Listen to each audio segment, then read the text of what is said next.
নিশ্চিত করার জন্য প্রশাসনের বডির সাথে সমন্বয় করে আমরা কতটুকু আমাদের আচার আচরণ চাল চলন নিয়ন্ত্রণে রেখে, সাধারণ শিক্ষার্থীরা তো রাজনীতির রঙও বোঝে না, রাজনীতি নিয়ে অনেক সময় সচেতন থাকতেও চায় না। আমরা যারা রাজনীতি করি তাদের কাজেই হলো সাধারণ শিক্ষার্থীরা একেবারে রাজনীতি বিমুখ হলে একটা দেশ গণতান্ত্রিক পন্থায় চলতে পারে না।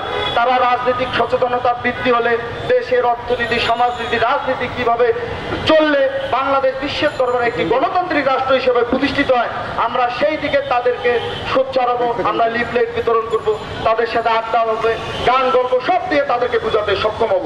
কিন্তু ওই করিম যখন দেখে রহিম প্রাড়তে করে ঘুরে বেড়াচ্ছে, তথাকথিত জুলাই আগস্টের আন্দোলনে দুই একটি সোশ্যাল মিডিয়ায় এসে রাজুতে আসুন, চলে আসুন এই বলে আপনাদের মাধ্যমে মিডিয়া ফোকাস করে সে এখন হাজার কোটি টাকার মালিক বনে গেছে।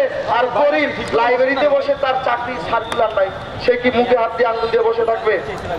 আমরা করিমদের সাথে আছি।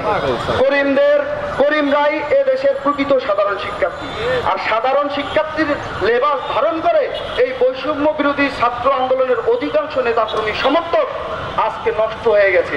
তাদেরকে এজন্যই আজকের এই মানববন্ধনের স্থলতে আমি বলি, তারা বৈষম্য বিরোধী ছাত্র আন্দোলনের সেই ব্যানারকে এখন ধারণ করে না, তারা বৈষম্যমুখী ছাত্র আন্দোলন, তারা বৈষম্যের পক্ষে এখন আন্দোলন সংগ্রাম করছে। আপনারা দেখেন প্রাইম এশিয়া ইউনিভার্সিটিতে প্রকাশ্যে সিসিটিভি ক্যামেরা আপনার মেইন স্ট্রিম মিডিয়া অনেকে প্রকাশ করেছেন, সেখানে হত্যাকাণ্ডটি কিভাবে হয়েছে। কিন্তু বৈষম্য বিরোধী ছাত্র আন্দোলন মনে হয় এখনো আছে, আনাচে কানাচে ঘুরে বেড়াচ্ছে। তারা কালকে একটি সংবাদ সম্মেলন করছে, সেই সম্মেলনে একজন বললো আপনাদের মাধ্যমে সে মিডিয়া প্রকাশ হয়েছে, পপুলারিটি পেয়েছে, মানুষজন তারে চেনে জানে। মানুষজন তারে চেনে জানে জন্যে সে যাই বলবে মানুষ তাই গ্রহণ করবে। তাহলে সে বোকা, সে ভুল, সে হচ্ছে নষ্ট রাজনীতির যে চর্চা, সেই চর্চাকে প্রকম্পিত করতে চায়। তিনি কি বললেন যে ছাত্রদল নাকি তাদের বৈষম্য বিরোধী ব্যানারকে কলঙ্কিত করছে। আরে ভাই, কি কলঙ্কিত করব? আমাদের রক্ত গরম হয়। আমি ইতিমধ্যেই বলেছি আমরা বাংলা সিনেমার সাবানা না, 2.5 ঘন্টা কষ্ট করে একটা সিনেমা শেষ সময় গিয়ে আমরা ক্ষমা করে দেব। আমরাও প্রতিশোধ নিতে জানি। অবশ্যই সেটা তারেক রহমান 31 দফা কর্মসূচি ইতিমধ্যেই প্রণয়ন করেছেন। সেই কর্মসূচিতে তিনি ইতিমধ্যেই বলেছেন আমাদের প্রতিশোধ হবে 31 দফা কর্মসূচি প্রণয়ন এবং তা বাস্তবায়নের মাধ্যমে। প্রিয় সহযোদ্ধা, উপস্থিত বন্ধুগণ, আপনারা অনেকক্ষণ ধরে আমাদের এই মানববন্ধন সভায় উপস্থিত। আপনারা জানেন ঢাকা বিশ্ববিদ্যালয়ের হলগুলোতে এখনো ফেসিবাদের দোসররা হল রুমে দখলদারিত্বের রাজত্ব করছে। ওই 71-এর পরাজিত শক্তি এবং 24-এর পরাজিত শক্তি মিলেমিশে একাকার হয়ে গেছে।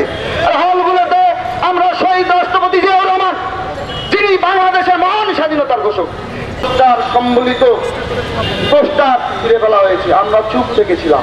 আমরা মনে করেছিলাম সাধারণ শিক্ষার্থীরা যেহেতু একটি ট্রমার মধ্যে আছে, আমরা যদি রিয়াক্ট করি তাহলে এটা ভালো হবে না, ভুল বুঝাবুঝি তৈরি হতে পারে, বৃহত্তর অর্থে আমাদের দেশের শিক্ষা প্রতিষ্ঠানগুলোর পরিবেশ বিনষ্ট হতে পারে।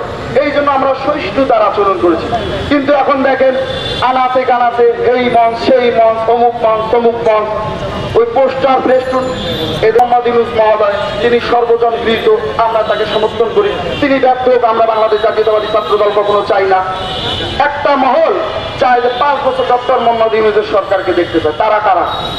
তারাই যে মব বাহিনী বিভিন্ন নামে বা নামে যখন দেখে বাংলাদেশ জাতীয়তাবাদী ছাত্রদল সহ 2-1টি প্রগতির ছাত্র সংগঠন সাধারণ শিক্ষার্থীদের সেন্টিমেন্টকে ধারণ করে রাজনীতি করছে এবং সাধারণ শিক্ষার্থীদের মনোজগতে প্রবেশ করে সাড়া ফেলেছে, তখন তারা সাধারণ শিক্ষার্থীদের বিপ্লব করার জন্য